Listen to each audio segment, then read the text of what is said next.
എല്ലാവരും ചായ കുടിച്ചു കഴിഞ്ഞില്ലേ? വന്നേ നമുക്ക് നോക്കാം. நேயர்கள் அனைவருக்கும் வணக்கம். நான் உங்கள் லவ்லி ஆங்கர் அனு. ஆயிக்கோட்டே. மாஸ்டர்பேஷன் அது எதனால ஏற்படுது? அது உத்தரம் பரா. ஒரு ஆண் உறுப்பு ஒரு பெண் உறுப்புக்கு தான் அப்படின்னு தான் கடவுளுடைய படைப்பு. மாஸ்டர்பேஷன் பண்ணீங்கன்னா உங்களுடைய உறுப்பு சின்னதாயிடும். சதிச்சோ தெய்வமே.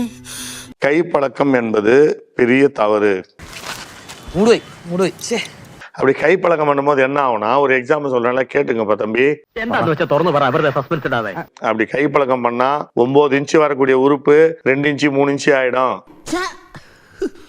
இனி நம்மள எந்த செய்யுமா இல்லையா? கை அடிக்காம இருந்தா உன் வாழ்க்கை அருமையா இருக்கும். உனக்கு குழந்தை பிறக்கும். சத்தியம் பரமாத்திரம். அதே நீங்க கை பழக்கம் பண்ணாம இருந்தீங்கன்னா உங்க லைஃப் நல்லா இருக்கும். அது கேட்டா மதி ഞങ്ങൾക്ക് ഞങ്ങൾക്കോ അല്ല നമുക്ക്